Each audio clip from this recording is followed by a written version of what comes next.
everyone who's tuned in here on the Zoom, thank you for coming. We got Sandi Mitchell from Apex Catalyst Group. We got Carlo from Z's Cafe and Locavore, and everybody knows Carlo. If you don't, shame on you. We're talking about managing people, and managing your people and keeping them motivated, your teams. So with that, I'm going to hide myself and go figure out what's going on. And with that, Sandi, why don't you start off with us and go ahead and give your presentation. Thank you. Sure, absolutely. So I'm Sandi Mitchell. I'm going to share my screen real quick.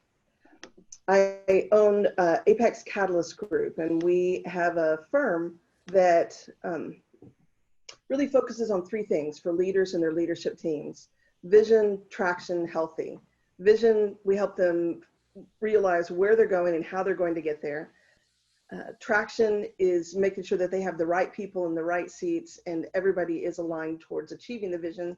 And then healthy is getting that leadership team so that they're dreaming together, making decisions together, struggling together, and it's one voice, one vision, one team, and everybody in the organization is focusing on it. So it's really a lot of fun. I love what I do.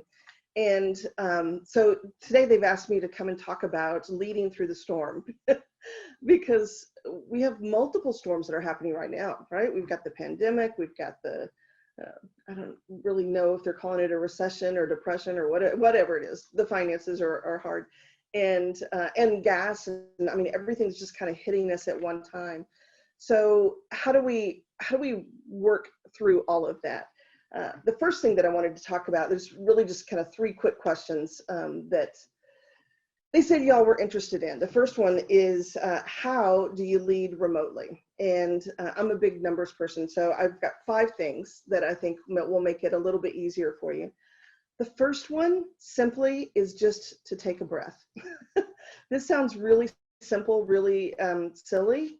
I'm a big neuroscience geek, and one of the things that we have found is that when you get stressed, when you're in a crisis, your oxygen goes from the non-essential parts of the body to the essential parts. So the fighting, the fleeing, so it's the arms, legs, chest for breathing. But here's the scary part. A lot of it leaves your brain. So in order to make those good logical decisions, you need to get the oxygen back into your brain. And one of the things that I have a lot of people do in my meetings is that we'll just start off and we'll just take 3 deep breaths together. In fact, let's do that real quick. Just take a deep breath and release. One more. And one more. What we find is that this gets you present.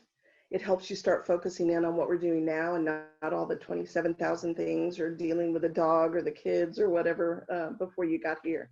So take a breath. The next one is ask for grace. Because we are in the midst of craziness, and we've got people walking behind us and dogs begging for attention and kids begging for attention. It's just simply asking for grace, right? And one of the things that I want to make sure is that don't take us into the bathroom with you. Make sure that everybody behind you is clothed, and please put yourself on mute when you are not talking. Just a couple of quick little notes there. The third one is to establish some new team norms. This is where, as a group, you need to decide simple things, right? Like how often do we meet? One recommendation is like a quick 10, 15-minute daily huddle. Another one is a video conference call. Do we do that versus a conference call? And if it's video, does everybody have their face on? And how do we make sure that people are present and not multitasking?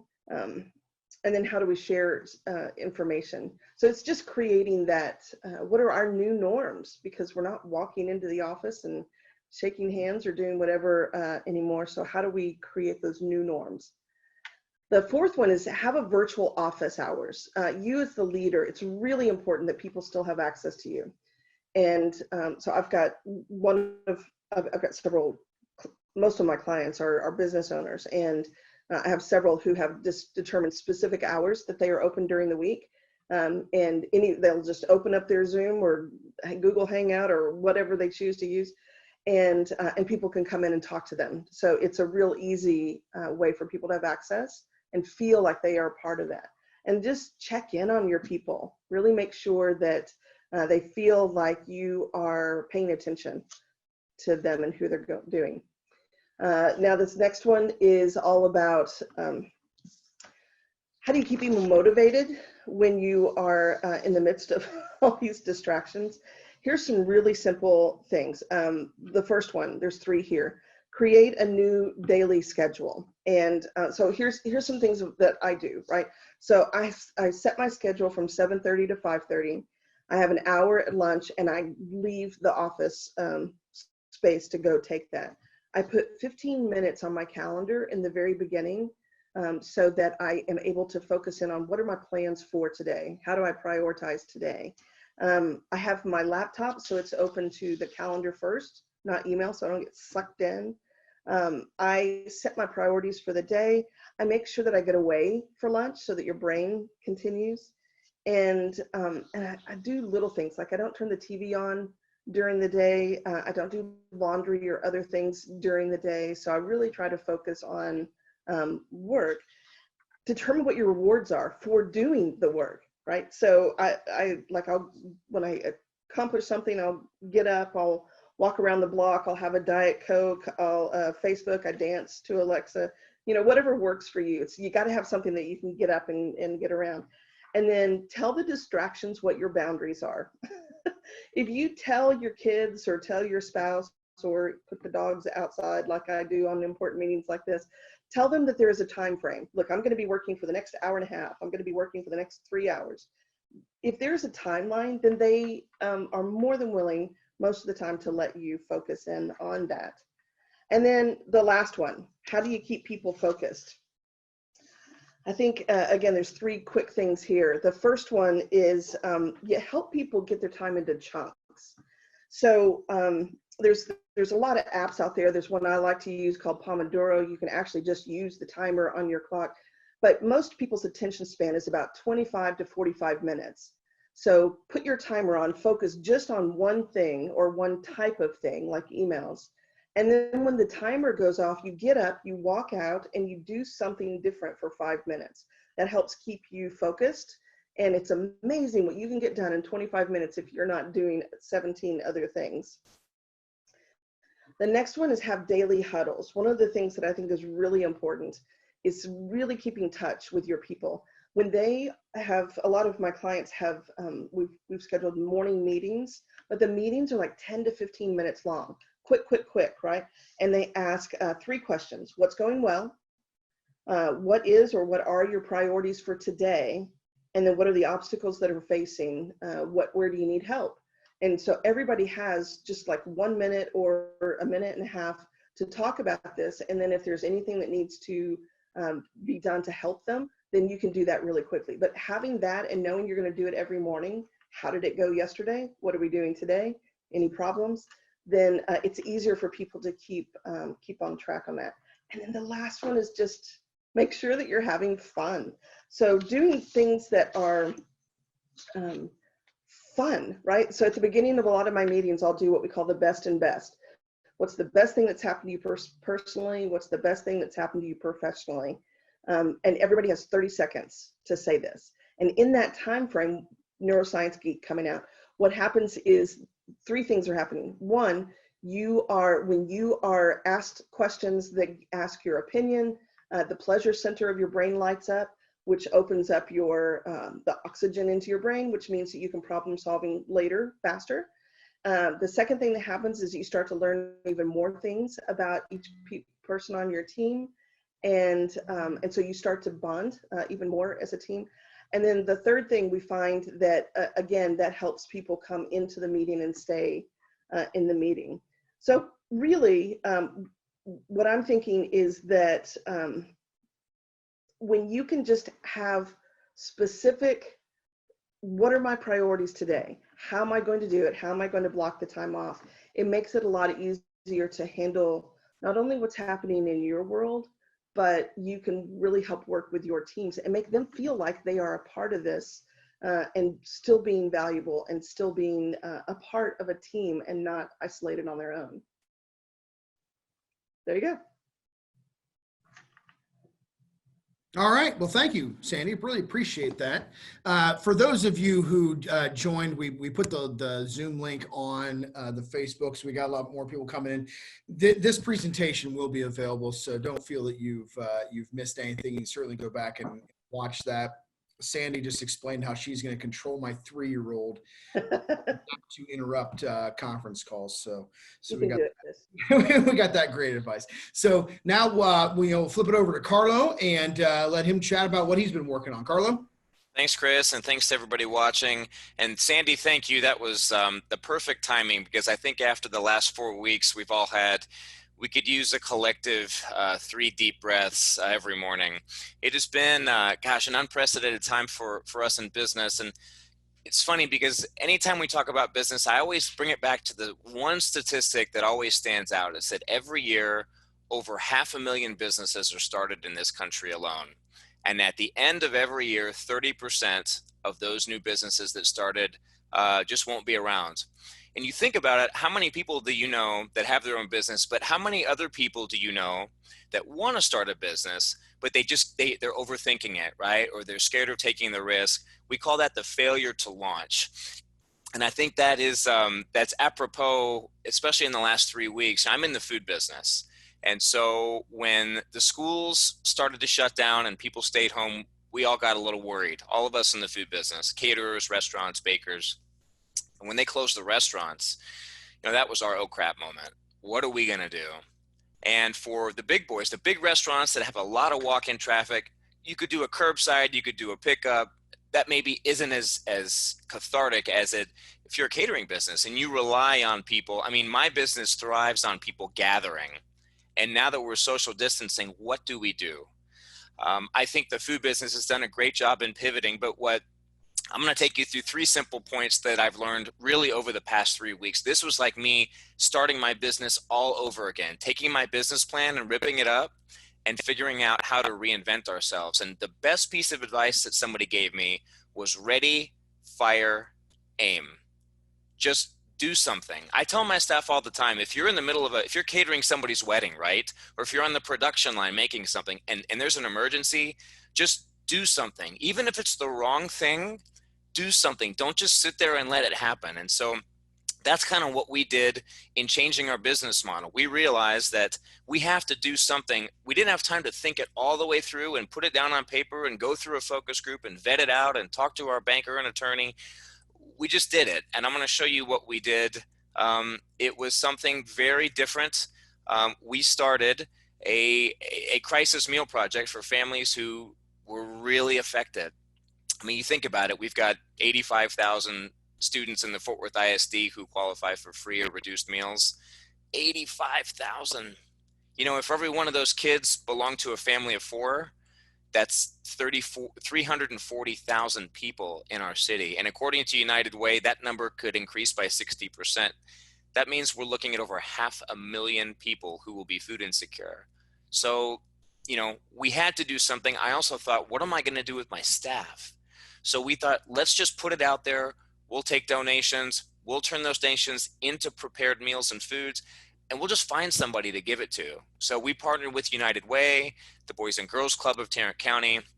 The Girl Scouts donated 30,000 Girl Scout cookies when they heard what we were doing.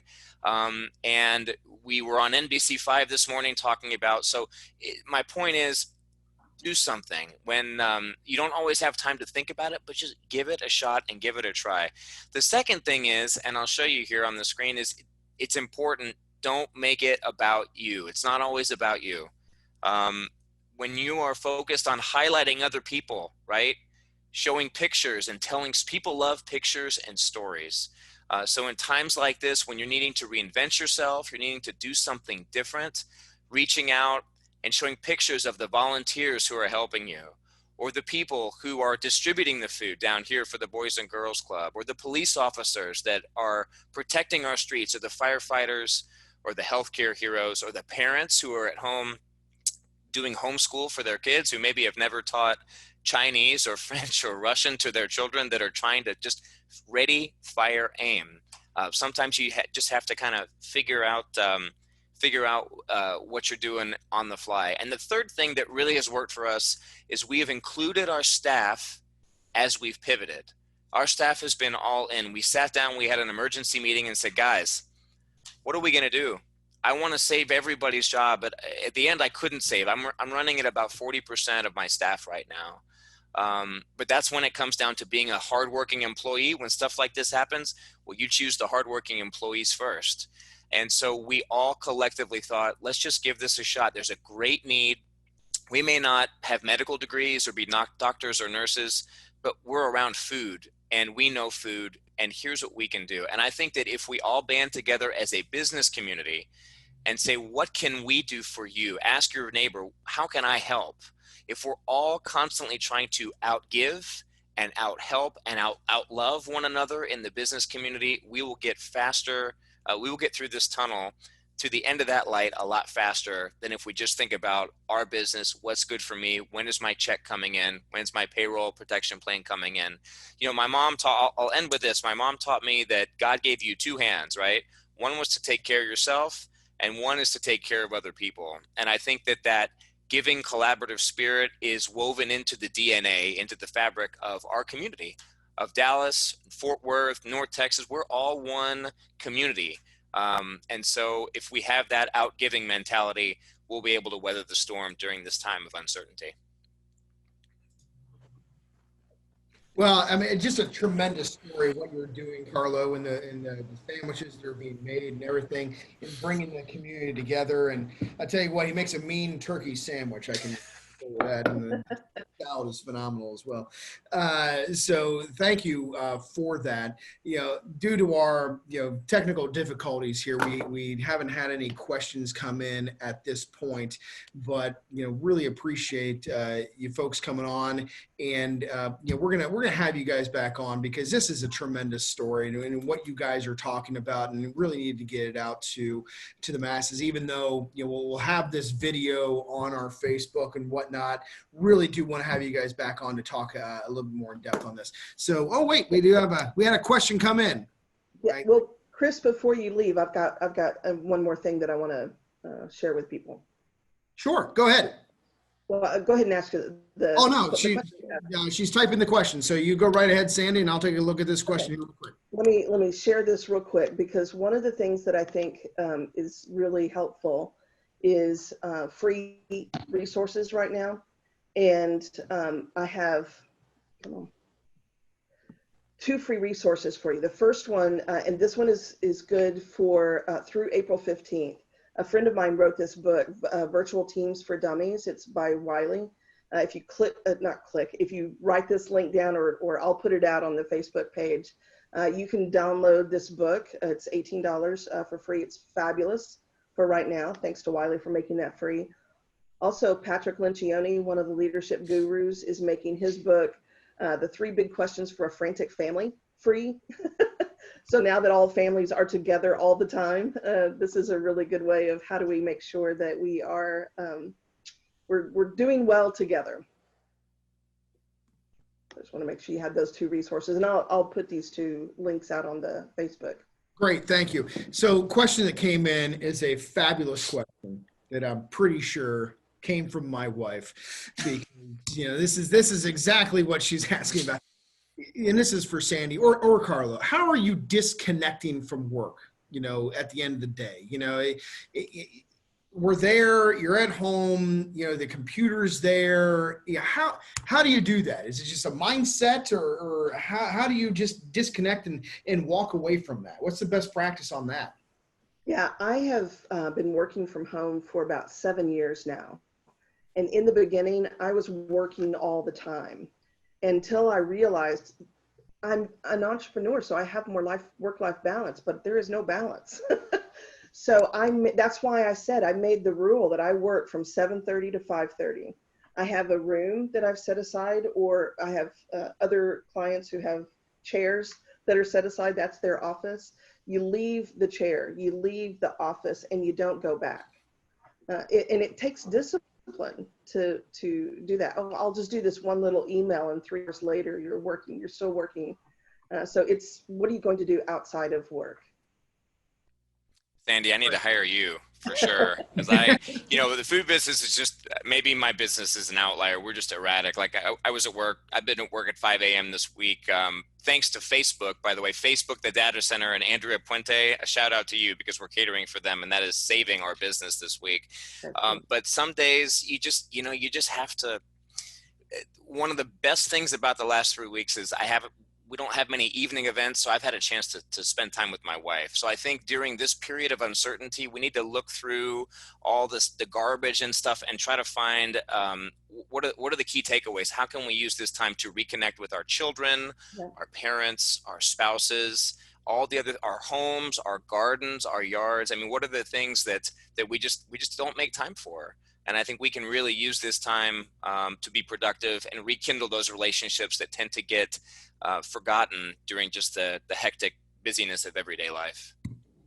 And that last question was from Ray Jackson from the Cancer Care Services. That was a great question. But you talk about, the kids and things. I know that for the last few days, I've been trying to assemble a jungle gym in my backyard. Which has been a challenge for me.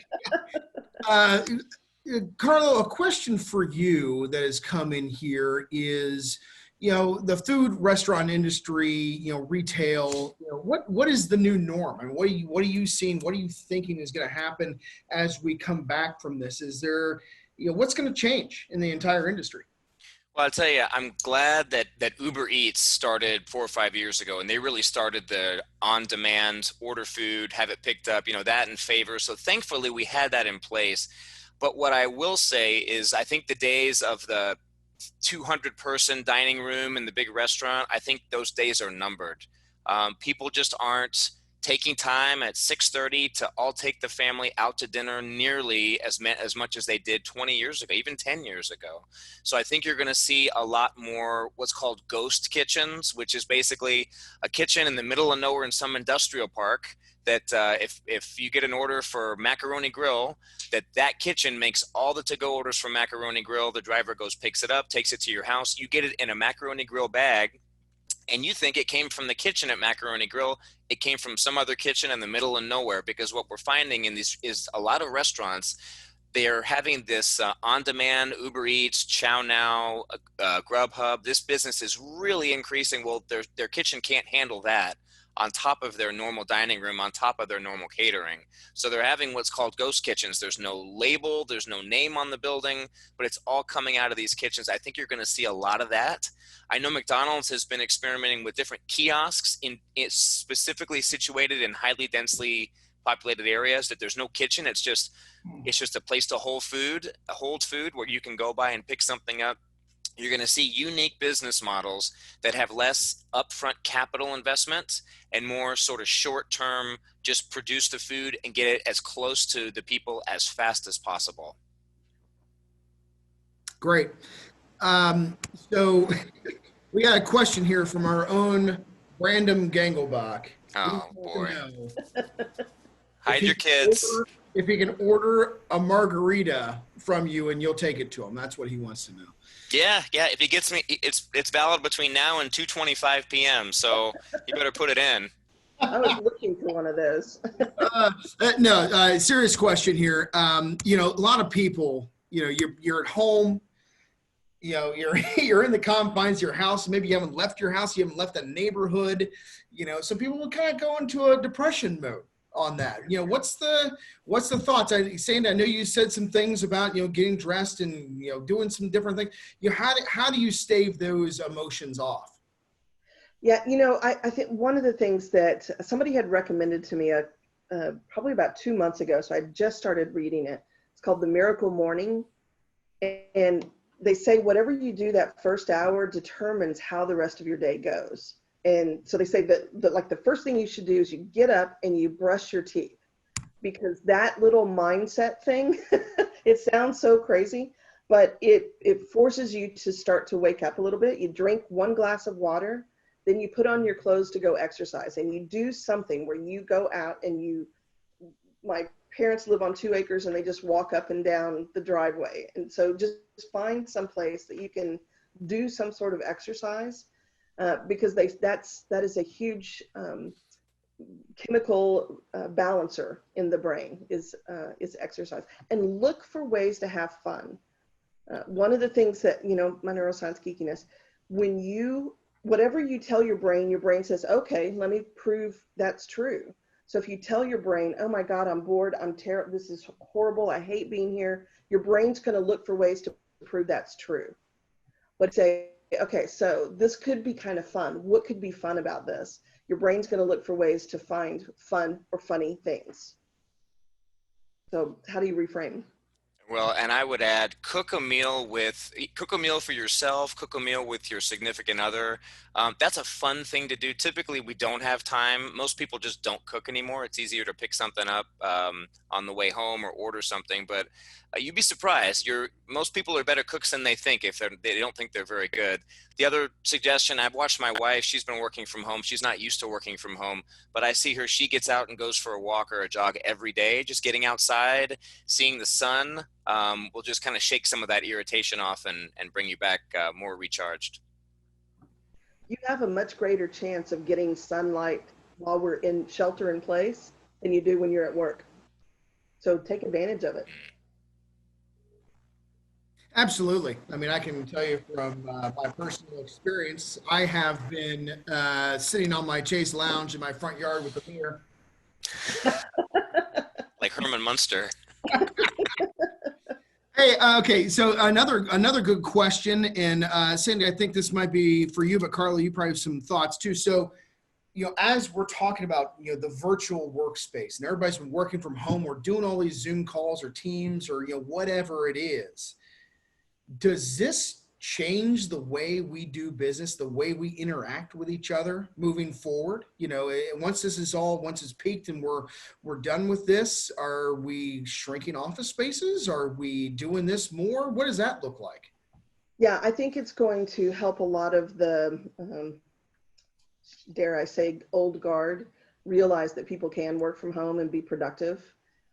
So I think there will be a lot less of the people having to be at work. I read an article the other day that said co-working spaces, they actually think are going to boom hugely after this, because companies will realize, look, they don't have to actually be in the office, but they may not want to be at home. So a co-working space would be a really good. So it's learning how to rethink how we do business.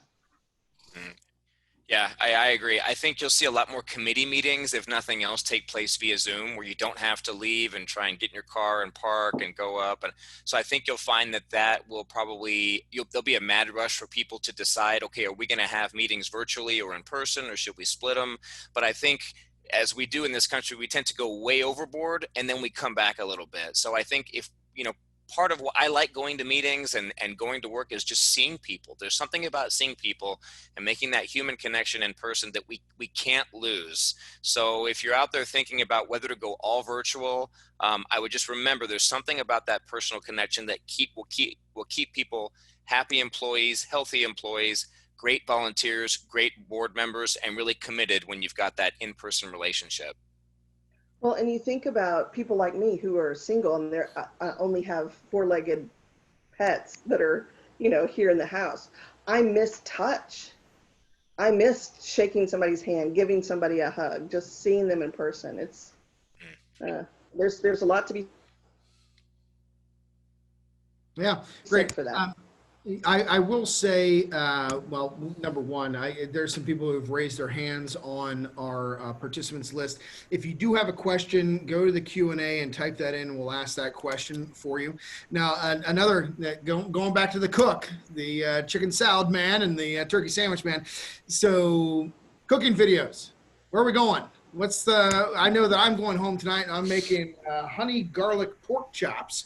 So I'm a cook. I like to cook. I'm not as good as you are, but you know, what are some great places? I'll be on the porch.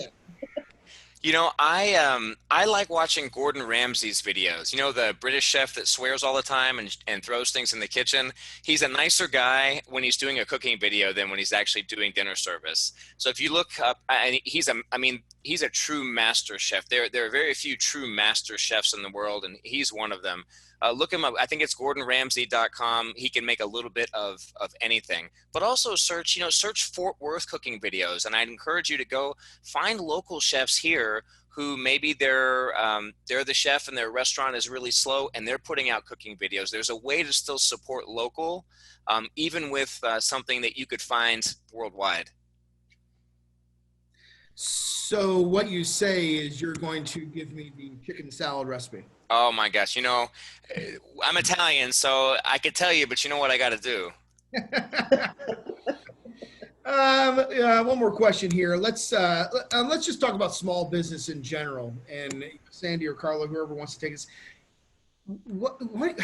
Obviously this has impacted small business. But what's your opinion on how small business has impacted the global, the state, or not state, but the national economy? Obviously, it's put a lot of light on that. What are your thoughts on that? Yeah, I don't remember the statistics, but it's like over 60-something% of the economy is created by small business owners. And so we're hard hit in situations like this, right? So thank you for what the government's doing to hopefully give us some help in that. But I think one of the things that Carlos said and that others have said too is we have got to support each other. We've talked a lot about, how do we keep our buying here in Fort Worth? How do we keep supporting each other? That's really vital in times like this. It's making sure that we as small business owners can continue, because we're the ones who are doing most of the hiring of employees in the nation. So it's really important that we are able to stay in business and keep the economy doing, and hopefully going back to the other direction, right, where it's doing well.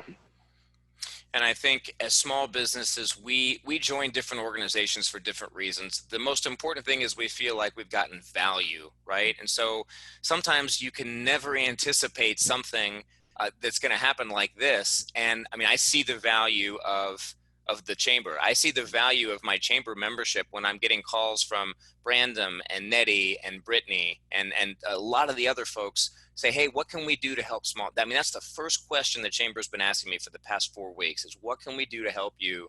And what can we do to support other small businesses? And I think it's, small businesses are the backbone of our local economy, our national economy. And I'm looking at Brandon's question, has this brought more attention to the role small businesses play in the local economy? Absolutely. I mean, you see small businesses helping one another. Most of them are not the big franchises and not the big chains, but the small mom and pop businesses that some days some months, some weeks, they're barely making it. So 4 weeks, 8 weeks out is really going to hurt. And I think if we all support one another as small businesses with the chamber sort of as mission control in the middle, we'll make it. Yep. Well, great. Well, thank you very much, Carlos, Sandy. Really appreciate the time you've taken with us here. Apologize again for the technical difficulties, but definitely want to bring you back and talk about this some more because it's been some really, really good information. So anything to part on? Any parting words? So take a breath, and it's going to pass. That's the thing for those of us who are old. We realize there are cycles. This is not going to be bad forever. So it will pass. So you have to not only plan on how are you surviving, but then plan for the bounce back.